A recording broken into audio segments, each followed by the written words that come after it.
Bienvenue sur le plateau de 24 heures Inside pour vivre les 24 heures du Mans de l'intérieur. La nuit est tombée sur le Mans, vous le constatez derrière moi. 6 heures de course, déjà le premier quart de l'épreuve. Et au sommaire de cette émission, eh bien, nous allons évidemment regarder les temps forts depuis le début de la course et surtout les 3 dernières heures avec la bataille qui fait toujours rage entre Porsche et Audi en tête de la course. Ce sommaire qu'on devrait voir arriver. Et puis, voilà, les Porsche, les Audi, donc une bagarre à coups de secondes et même de dixièmes de seconde sur la piste comme dans les stands. Et puis au programme également, Ludovic Leboeuf, un des partenaires de l'ACO, mais qui va également nous parler de sa passion de la voiture ancienne. Un micro-trottoir également à la rencontre du public des 24 heures du Mans, dans les allées du village. Et puis, un invité ce soir avec nous, c'est Marc Wayoun, le directeur général de Porsche France. Bonsoir. Bonsoir. Alors, vous êtes vous aussi partenaire de l'ACO. Alors, on va d'abord parler de l'aspect sportif, du retour de Porsche au plus haut niveau de la compétition en endurance et aux 24 heures du Mans. On se souvient évidemment des 16 victoires records du XXe siècle. Et puis là, depuis l'an dernier, c'est vraiment le gros challenge pour la marque, c'est de revenir au Mans pour s'y imposer à nouveau. Comment est-ce vécu en interne par le réseau, par tous les membres du personnel de Porsche? Je dirais que la marque Porsche s'est bâtie sur la compétition automobile et Le Mans occupe une place très particulière pour nous puisque ça a été notre laboratoire d'idées, notre laboratoire de technologie depuis 1951. La marque n'avait que 2 ans quand nous sommes arrivés au Mans avec 3 voitures pour la première fois. Donc c'est vraiment la jeunesse de Porsche, c'est Le Mans. Et aujourd'hui c'est très important, on a vraiment l'entreprise est derrière toutes les voitures qui courent aujourd'hui, parce que c'est pas juste comme ça qu'on court au Mans, c'est vraiment parce qu'on a ça dans notre cœur, c'est notre ADN, et c'est aujourd'hui du Mans qu'on tire des technologies qu'on va retrouver sur les voitures de route, comme toutes les technologies hybrides qu'on voit sur les 919. Alors effectivement, on va tout de suite regarder les temps forts de la course, on peut les commenter ensemble d'ailleurs, puisque Porsche joue les premiers rôles, en l'occurrence dans les 2 catégories, puisque Porsche est également engagé en grand tourisme, oui, tenant du titre dans cette catégorie. En LMP1, on se souvient du retour des 919 l'an dernier, une bataille déjà, alors que dans les temps forts de la course, évidemment, il y a aussi ce double salto au freinage de la chicane entre 2 LMP2, beaucoup d'incidents dans cette deuxième partie de l'épreuve et quelques neutralisations aussi. La bataille fait rage dans les catégories et regardez, c'est parfois très compliqué pour des concurrents plus rapides en proto, en LMP1 ou en LMP2 de se frayer un chemin dans les voitures de grand tourisme beaucoup plus lentes. Les LMP1, les proto LMP1 ont amélioré leur temps autour de l'ordre de 4 à 5 secondes, pas moins. Et on pouvait penser, alors que là, regardez, dans le série incident, une crevaison sur cette Ferrari, on pouvait penser que le fait que les proto LMP1 soient beaucoup plus rapides cette année pouvait encore augmenter le danger et la difficulté de ces manœuvres de dépassement. Et en parlant avec les pilotes de LMP1, ils nous prétendent que c'est l'inverse, au contraire. C'est le fait qu'ils sont encore plus rapides et donc leurs manœuvres de dépassement sont plus décisives. Alors on voit, Marc, que dans les stands, là aussi, la précision germanique joue un rôle, mais c'est valable dans les 2 camps, parce que c'est quand même 2 marques du même groupe, en quelque sorte, ce sont les cousins germains qui se battent. Bien sûr, mais Audi a une expérience incroyablement, on le voit, à chaque fois qu'ils ont un incident, ils le gèrent magnifiquement. On l'a vu avec la sortie qu'on voit d'ailleurs à l'écran de la numéro 8, on va le voir. Oui. Qu'on va voir et on a pu le constater, ils ont réparé dans un temps record. Absolument. Ils sont très affûtés. Alors, voilà, on a une Porsche 2 secondes derrière l'Audi. On se rend compte qu'on se bat effectivement à coups de secondes. Les Porsche ont dominé une première partie d'épreuve et puis on a eu l'Audi numéro 7, André Lotterer, qui a brillamment pris la tête au moment d'un restart après une neutralisation. Et puis c'est dans les ravitaillements, si on se rend compte que les Porsche ont une autonomie un peu meilleure que les Audi, et donc ça peut faire la différence. Tout à fait, on est en 8 mégajoules alors qu'Audi est en 6, donc c'est vrai que ça nous permet d'avoir un hybride un peu plus puissant. Alors regardez la petite frayeur de la numéro 7 avec Benoît Tréluyer au volant. Juste avant Tertre Rouge. Voilà. Et puis là c'est le gros carton, la numéro 8. Le gros carton et la voiture repart, c'est ça qui est toujours incroyable avec Audi. Loïc Duval, on va revoir ce qui s'est passé. effectivement une sorte d'embouteillage avec plusieurs voitures de catégories différentes. Et regardez l'espèce de barrage devant. Ouais. Et du coup, Duval n'a pas le choix, il essaye d'éviter. Ouais. Pourtant, on voit qu'il y a eu quand même un choc assez fort, mais la structure est pas du tout touchée. Et on a frôlé la catastrophe. Regardez, on passe à l'intérieur et puis il pivote. Le choc avec le rail est très violent. Ouais, assez violent. Et pourtant, la voiture va repartir. C'est un véritable char d'assaut. Incroyable. Incroyable. Très solide, les voitures. Regardez comment Duval la ramène, dépourvue de son capot avant. Et on se dit à ce moment-là que cette voiture a sans doute perdu toutes ses chances. Eh bien, regardez plutôt avec quelle vélocité les mécaniciens, les techniciens d'Audi vont intervenir. Le pauvre Duval n'y est pour rien. Il a vraiment été piégé dans le trafic. Ce sont les aléas de la course d'endurance. Et on voit que le docteur Ulrich, quand même, n'est pas très content, évidemment, de perdre une voiture. Mais elle n'est pas perdue. Regardez, elle ressort. Je crois que ça a duré moins de 10 minutes. Oui, absolument. Et grâce à la neutralisation, la voiture de sécurité, cette voiture a perdu un tour dans l'aventure, pas davantage. Regardez le travers là de la Porsche numéro 19 au moment de rentrer au stand. Une autre Porsche qui est éliminée, c'est la 88 en catégorie GT. Avec un début d'incendie, là aussi on avait vu la 92 en début de course, victime d'un incident similaire. Oui, tout à fait. Avec des pertes d'huile parfois et le passage sur les bordures qui peut expliquer que... C'est assez violent voilà. Parfois. Ouais, tout à fait. Alors la bagarre continue. Porsche, Audi, Audi, Porsche. On joue vraiment au chat et à la souris. Entre la 7 et la 18 ici à l'image. Tout ça se passe à 340 km/h dans les Hunaudières. Et puis regardez la bagarre en GT entre les Aston Martin, la Corvette, la seule Corvette finalement rescapée, mais qui fait la course en tête actuellement devant deux Aston et une Ferrari. L'Audi numéro 7, André Lotterer, Benoît Trélulier en tête, mais avec une stratégie légèrement décalée sur le plan des ravitaillements par rapport à la Porsche numéro 17.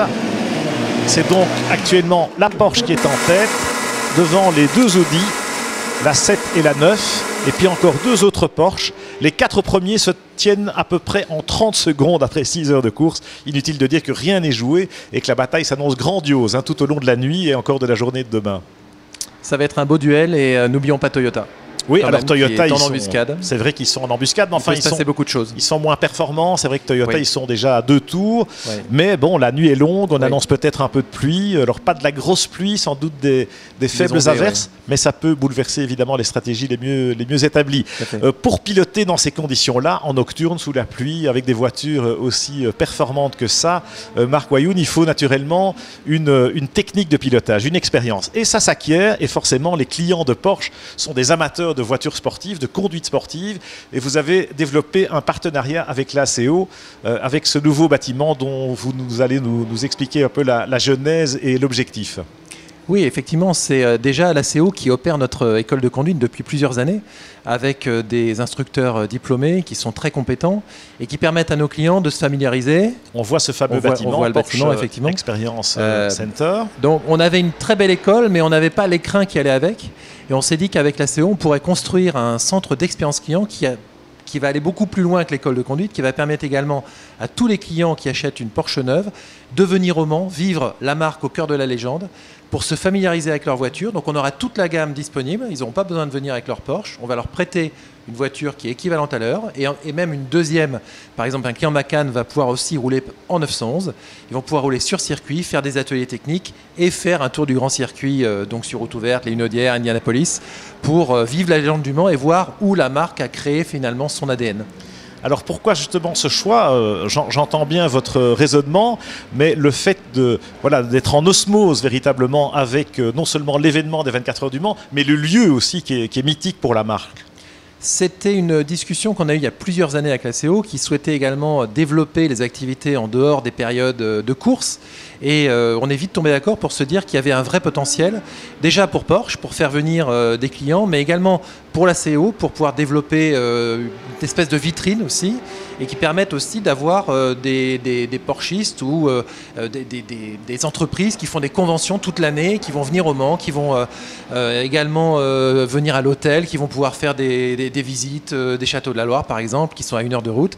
Donc tout ça, le but c'est d'avoir, pour nous en tout cas, une expérience de marque complète qui aille bien au-delà de la conduite et également qui permettent aussi de faire réparer sa voiture, qui permettent de venir déjeuner à un restaurant panoramique, tout ça au cœur du Mans avec une vue vraiment incroyable du bâtiment qu'on a beaucoup de chance d'avoir implanté au bord du circuit. C'est unique en son genre, véritablement. Quelle est l'attraction du Mans pour vos clients ? L'attraction du Mans, c'est de voir cette piste magique. Je pense que je suis le premier, à chaque fois que j'arrive sur le circuit Bugatti ou j'arrive au Mans, on a les poils qui se dressent, on se dit que c'est ici que notre légende s'est écrite. Et c'est la magie du Mans. Vous parlez du Mans à un Japonais, vous parlez du Mans à un Américain, tout le monde connaît le Mans par la course automobile. Donc pour nous, qui sommes intimement liés, je pense que le Mans n'aurait pas été la course mythique qu'on connaît aujourd'hui sans l'épopée Porsche. Et de la même manière, l'épopée Porsche n'aurait pas eu ce retentissement et cette aura dans le monde automobile s'il n'y avait pas eu le Mans. Donc tout ça est très imbriqué et pour nous, c'est une occasion unique. Alors il y a d'autres centres d'expérience clients. On a Atlanta, on a Shanghai, on a Silverstone, on a Leipzig, on aura bientôt Los Angeles. Mais je pense que le Mans est certainement le centre d'expérience client le plus emblématique, le plus proche de l'ADN de la marque. Formidable. Écoutez, ça donne un peu des frissons, vous l'avez dit, hein, on a les poils qui se dressent quand on entend parler de cette légende, justement. Porsche, c'est le record des victoires aux 24 heures du Mans, avec 16 succès. Donc il est temps, effectivement, de ne pas laisser le terrain libre à Audi. 100 victoires de classe. Et 100 victoires depuis de classe 1951. au total. C'est vrai que beaucoup de victoires de catégorie aussi, en grand tourisme notamment, mais également dans les petites cylindrées dans les années 50. Alors, à propos de poils qui se dressent, je ne sais pas si vous tendez parfois l'oreille, il y en a un qui fait plus de bruit que les moteurs des voitures sur le circuit du Mans, c'est le speaker, Bruno Van de Stick. Ah oui, une légende à lui tout seul. Tout à fait, à lui tout seul. Eh bien, on est allé lui rendre visite, puisqu'on est là pour visiter les coulisses des 24 heures du Mans. On est allé se glisser dans la cabine du speaker.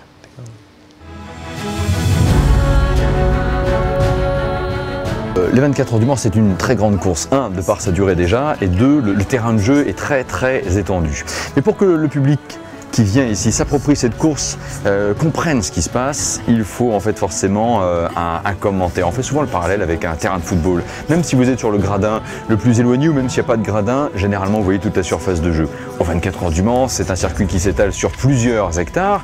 C'est un circuit qui, pour une voiture qui en fait le tour à peu près, je vais prendre 3 minutes 45, vous allez la voir à peu près pendant 15 secondes et elle va disparaître. Mais quand elle va revenir jusqu'à vous, vous devez comprendre ce qui se passe, apprécier ce qui se passe. Si jamais pour une raison technique XY, elle ne repasse pas, vous devez savoir pourquoi elle ne passe plus, quel problème est là. Et c'est là justement que rentre en compte justement le commentaire du speaker, c'est informer tout le monde, car un spectacle que vous vous appropriez en étant informé, c'est un spectacle que vous appréciez. Si vous venez ici et vous restez dans l'inconnu, ça ne va pas vous plaire.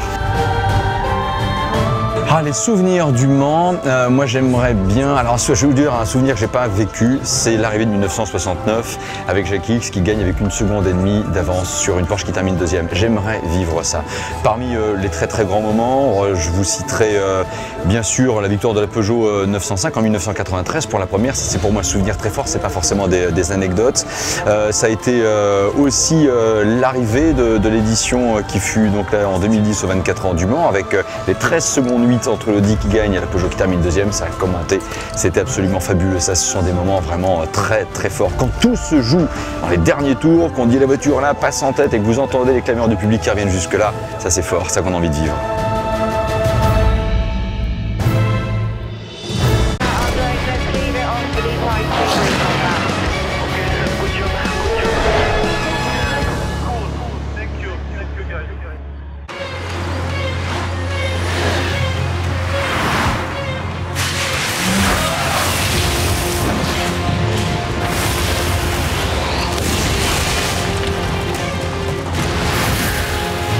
Face à une météo imprévisible, comment rester hors de danger? Michelin crée aujourd'hui Cross Climate. Le premier pneu capable de faire face aux aléas climatiques grâce à ses performances révolutionnaires. Avec l'innovation Michelin Cross Climate, armez-vous face aux aléas climatiques. Michelin, une meilleure façon d'avancer. Pourquoi cette montre? Cette montre a vu la mécanique accomplir des chefs-d'œuvre et le passé rattraper le présent. Elle a vu l'homme se dépasser et défier les lois de la physique. Elle a scellé des destins au millième de seconde près. Et elle a vu des champions couronnés. Bien plus qu'une montre, un témoin de son temps.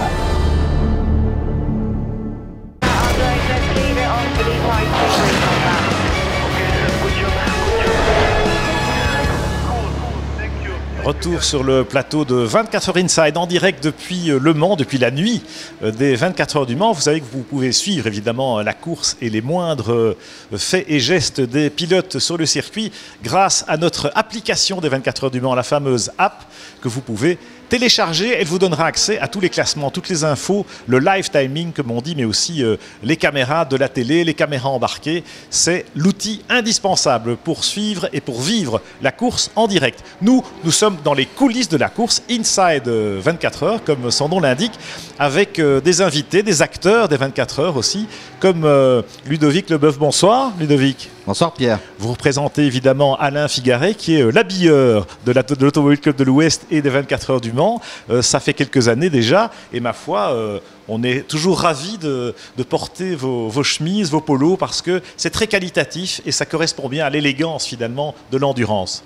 Merci, écoutez, fier d'être là parce que c'est quand même la plus grande course du monde et on le voit aujourd'hui avec la bagarre en piste ou le monde qu'il y a dans l'enceinte du circuit, extraordinaire. Donc on est vraiment très fiers d'être là et heureux de vous voir tous officiels, team manager ou médias en Figaret. Voilà, arborer les couleurs Figaret. Alors on voit des images de votre boutique dans le village. Je suppose que ces produits ont beaucoup de succès aussi auprès des spectateurs, des clients finalement. Alors on est présent, là c'est une image d'une boutique officielle de l'ACO. On est présent effectivement dans des boutiques de l'ACO et puis on a un gros dispositif, une très très belle boutique, un flagship au village qui est magnifique avec une déco que j'invite tout le monde à aller voir. Et puis on est dans les paddocks aussi et ça on y tient beaucoup parce qu'on est au plus près de la compétition et il y a une ambiance qui est vraiment particulière dans les paddocks. C'est vrai, qui est unique en son genre, mais je constate que même les pilotes s'arrêtent et regardent vos produits. Et pour vous, une petite anecdote, je viens de dîner avec un copain qui s'était un petit peu sali la chemise en mangeant salement. Eh bien, il n'a pas eu d'autre choix que d'aller s'équiper chez vous, aussi sec, j'allais dire. Et il a acheté un très beau polo, il était ravi finalement.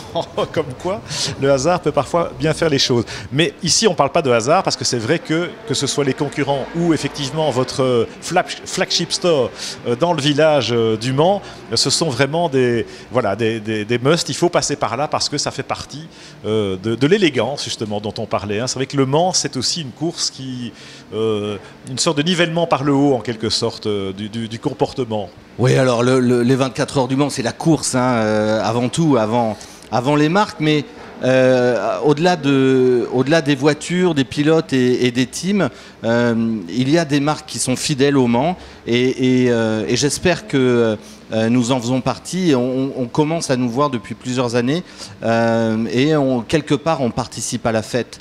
Hier soir, il y avait un dîner extraordinaire, assez privé, je dois dire, qui était donné sur la piste même. On en a vu des images, effectivement. Par le président Fillon.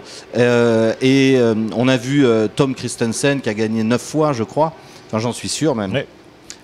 Jacques X, Henri Pescarolo et tant d'autres qui revêtaient le blazer Hall of Fame, qui est un blazer qu'on a fait pour l'occasion. Les vainqueurs de 4 reprises minimum des 24 heures. Et voilà, donc ça fait absolument... ça nous rend fiers, ça nous fait un plaisir fou d'être là et de partager un peu de notre passion et de montrer la marque sous un jour différent et au plus grand nombre. avec des ambassadeurs comme eux, c'est vrai que c'est, on dit c'est la veste des champions, hein, c'est vraiment le costume. La légende en marche. Voilà, tout à fait. Alors, Ludovic, on va revenir à votre passion pour Le Mans, mais aussi pour la course automobile en général. Mais d'abord, on va s'intéresser à l'engouement que provoque ce renouveau de l'endurance, hein, depuis le lancement du championnat du monde, le fameux WEC, World Endurance Championship. Eh bien, on constate qu'il y a un véritable engouement, un attrait. Le Mans l'a toujours eu, mais là, ça commence aussi à s'internationaliser encore plus grâce à ce championnat du monde. On est allé poser la question à un des vétérans du paddock qui est lié à Toyota cette année encore, c'est Hugues de Schoenack, le patron d'Oreca. Écoutez son analyse. L'évolution de l'endurance, Hugues, vous qui êtes un sage du sport automobile, on se rend compte qu'il y a un vrai engouement actuellement, alors que la Formule 1 a plutôt tendance à se poser des questions existentielles. Vous voyez comment l'avenir à moyen terme du WEC et du Mans? Moi, je crois que le gros succès, et on le mesure encore plus cette année, c'est que c'est vraiment un événement populaire. La Formule 1, vous le connaissez, le gros inconvénient, c'est que ça reste... plus personne ne peut accéder à n'importe quel endroit. Les pilotes sont très éloignés du public, donc on vient à un spectacle, mais de très très loin. On a, je dirais, beaucoup plus intérêt à regarder un Grand Prix de Formule 1 devant sa télévision parce qu'on voit beaucoup mieux. Alors que là, il y a sur l'endurance une véritable atmosphère, une ambiance, le public communie, les pilotes sont accessibles, n'importe quel pilote se promène au milieu du public, dédicace, etc. Et c'est ça le succès de l'endurance, c'est une approche différente. Et aujourd'hui, le grand public, de manière générale, il a envie de communier avec les acteurs. C'est la même chose en football, dans tous les grands sports. Et la Formule 1 a complètement éloigné le spectateur. C'est ça qui est la grande différence. Donc là, c'est ça le succès de l'endurance. Et voilà, toujours en direct du Mans, vous apercevez le virage fort, le virage du raccordement. Et notre studio qui est là, juste à l'entrée du paddock, le plateau de 24 heures Inside pour vivre dans les coulisses de la course. Alors vous avez entendu Hugues de Schoenack, Ludovic, est-ce que cette communion avec le public, c'est ce qui fait la différence finalement entre l'endurance et la Formule 1? Je crois que c'est un acteur très avisé, il connaît mieux la chose du Mans encore que moi, mais oui, absolument. On a vu tout à l'heure, juste avant le départ, la mise en grille des voitures. Il y avait des dizaines ou des centaines de milliers de personnes qui étaient autour du circuit, dans les tribunes, mais aussi sur la piste. Et on ne voit jamais ça ailleurs. Donc on peut vraiment toucher du doigt pratiquement les voitures et les pilotes. Et on sent un frisson. C'est vraiment quelque chose qu'il faut vivre. Il y a un frisson au moment du départ qui est vraiment partagé par tout le monde. Et ça, c'est unique. Alors cette dimension passionnelle justement, vous la partagez aussi Ludovic en tant que gentleman driver quelque part. Vous participez au sport automobile mais en catégorie historique avec des véhicules classiques comme on dit. C'est un phénomène qui est vraiment à la mode mais ce n'est peut-être pas un phénomène de mode, c'est vraiment un signe des temps. Je crois qu'on est tous amoureux de nos souvenirs. On est restés de grands enfants. On vous voit avec votre belle Jaguar typée lors du dernier tour auto, je crois. Une voiture de 1962 qui était donc inscrite au tour auto encore cette année. Et oui, comme je disais, on est amoureux de nos souvenirs. Il y a un petit peu de nostalgie. Et c'est vraiment beaucoup de plaisir que de réussir à faire revivre ces machines qui nous ont fait rêver. Et là aussi, c'est une belle communion avec le public parce qu'on traverse la France de part en part et il y a du monde absolument partout. Équipage familial, si je ne me trompe pas. Avec mon fils Dimitri qui fêtait ses 20 ans, oui, une belle aventure père et fils. Voilà, c'est sympa de pratiquer aussi le hobby en famille. Alors en famille, il y a beaucoup de gens qui viennent en famille au Mans, évidemment. Et on parlait de cette communion avec le public, hein, de cet engouement populaire. On est allé le vérifier en pratiquant un petit micro-trottoir dans les allées du paddock des 24 heures du Mans. Les 24 heures du Mans est une course mythique qui accueille les spectateurs qui viennent de partout dans le monde. On est parti à la rencontre de quelques passionnés et on a demandé qu'est-ce que cette course représente pour vous. Une très belle course. Peut-être la course la plus importante pour moi. Ouais. C'est la famille, un bon moment, une belle course. Je suis mon mari déjà, qui a couru sur ce circuit avec une Porsche, mais avec le club Porsche, donc pas aux 24 heures. Voilà. Donc je suis venue ici parce qu'il m'en a parlé et que ça m'intéresse. Voilà. Et qu'est-ce que ça représente pour vous, les 24 heures du Mans? C'est mythique. Pourquoi est-ce que vous êtes venu aujourd'hui? Pour voir les Aston Martin. Et pour profiter de belles voitures de la course, naturellement. Et les 24 heures du Mans, qu'est-ce que ça représente pour vous? Une belle course, une belle tradition française et un bel événement qui rassemble plein de monde. Voilà. Ouais, ben, c'est la première fois pour nous, on a eu l'occasion de venir, donc on en profite. C'est un événement majeur en France, donc autant en profiter. Oh, bah, c'est la fête, on s'amuse, c'est les voitures, on se fait tatouer, on se fait maquiller, c'est parfait. Est-ce que vous allez suivre toute la course? Oui, on va peut-être dormir un petit moment, mais le plus possible.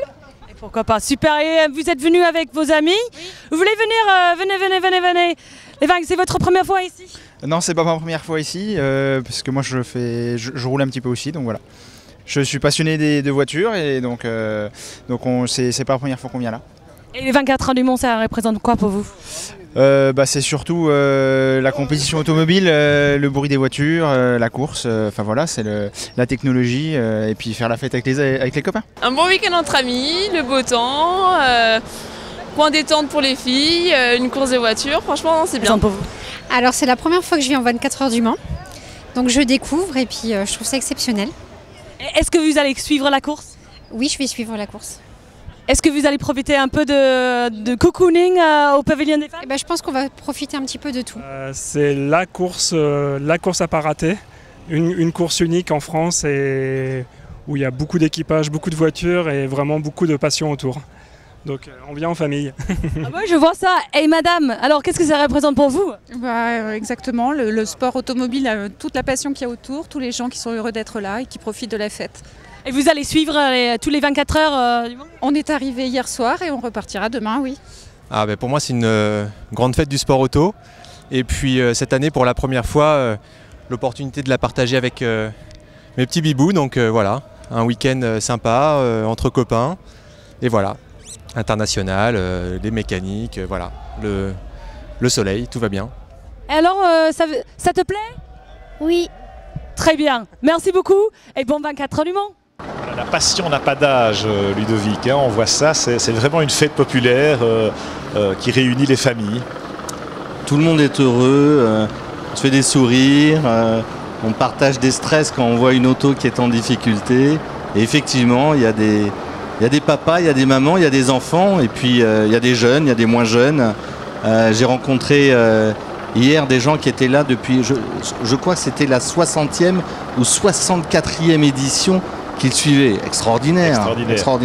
Alors qu'on a appris aussi avec les chiffres de l'ACO qu'à peu près 25% des gens viennent pour la première fois. Et justement, cette opération, ma première fois au Mans, touche finalement beaucoup de monde. Merci en tout cas de votre visite, Ludovic. On rappelle évidemment les chemises Alain Figaret et puis ces polos très sympas qui sont là et que vous pouvez porter en visitant les boutiques sur le circuit et notamment ce fameux flagship store, je vais arriver à le dire, dans le village qui est absolument superbe, effectivement, et qui vaut le détour. Nous, on va faire un petit détour par les motorhomes, on va aller se reposer un petit peu. La nuit, évidemment, continue, la course continue. Vous devez la suivre sur l'appli des 24 heures du Mans, la fameuse app que vous pouvez télécharger, évidemment, sur App Store. Bonne nuit à tous et à demain. L'application 24 heures du Mans, une immersion exceptionnelle au cœur de la plus grande course d'endurance au monde. Tout sur les équipes et les pilotes, les chronos, les classements et des dizaines de vidéos à la demande. Avec l'application et son option live, ne ratez rien, offrez-vous les images en direct et choisissez vos caméras embarquées. N'hésitez plus, soyez connectés. Téléchargez maintenant l'application 24 heures du Mans.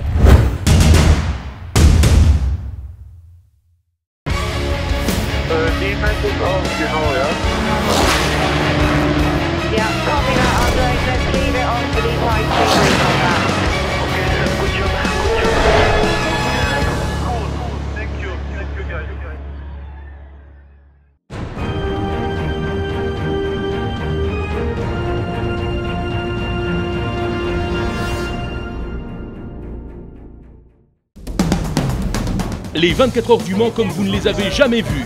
24 heures Inside est la chaîne de l'événement. Pénétrez le cœur de la plus grande course d'endurance au monde. Découvrez les coulisses et les histoires qui font la légende. Rencontrez les acteurs et les fans. 24 heures Inside parce que l'événement est aussi autour de la piste. Le journal des 24 heures sur vos tablettes, téléphones et ordinateurs.